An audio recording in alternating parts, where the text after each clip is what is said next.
भक्तों किसी प्रकार से ध्रुव महाराज की तपस्या भंग नहीं कर पा रही, लेकिन भक्तों भगवान ने मन में विचार किया ये हमारे भक्त की तपस्या में बाधा बन के आ रही हैं अप्सराएं। उसी समय भगवान ने मायावी वर ततैया छोड़ दी, अप्सराओं के चिपट गई, अप्सराएं भाग गई वहां से।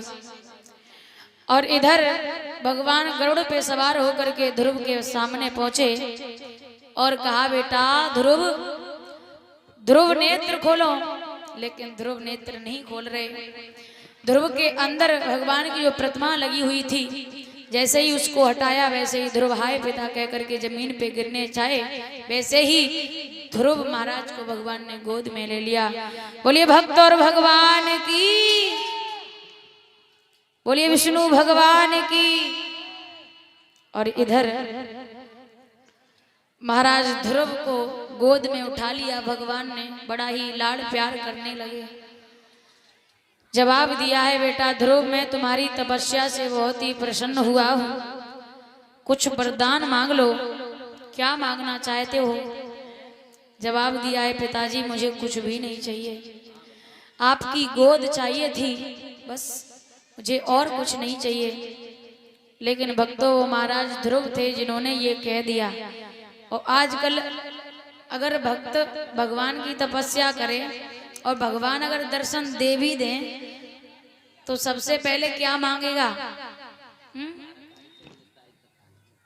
अपना फायदा, यानी भगवान के लिए ये नहीं कहेगा कि प्रभु आपने मुझे दर्शन दे दिए यही धन है, लेकिन उसके बस में जो होगा वो सब मांग लेगा कि प्रभु मुझे पूरा ये राज्य हमें दे दो, पूरे राज्य के मालिक हम बन जाएं। आजकल अगर भगवान आ भी जाए किसी के बुलाने पे तो भक्ति यही मांगेगी। लेकिन महाराज ध्रुव ने कहा कि प्रभु मुझे कुछ भी नहीं चाहिए, मुझे तो आपकी गोद चाहिए थी बस, मुझे और कुछ नहीं चाहिए।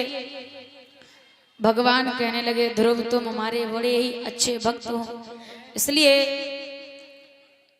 लेकिन बेटा ध्रुव मैं तुम्हें ये वरदान अपनी तरफ से देता हूँ, जब भी तुम्हें मेरी आवश्यकता पड़े तो यही द्वादश मंत्र का जाप करना और मैं तुम्हें दर्शन देने के लिए आया करूंगा जब भी तुम्हें आवश्यकता मेरी पड़े तब।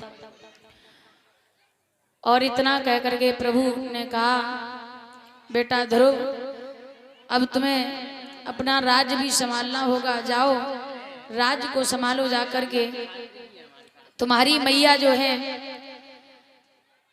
सुनीति तुम्हारे लिए इतनी रोई कि उसके आंखों से दिखाई देना बंद हो गया, इसलिए जाओ बेटा अपनी मैया की सेवा करना और अच्छे से राज्य को चलाना।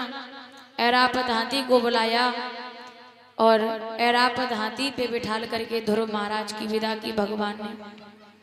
सबसे पहले महाराज ध्रुव अपनी मौसी के पास पहुंचे और जवाब दिया है मौसी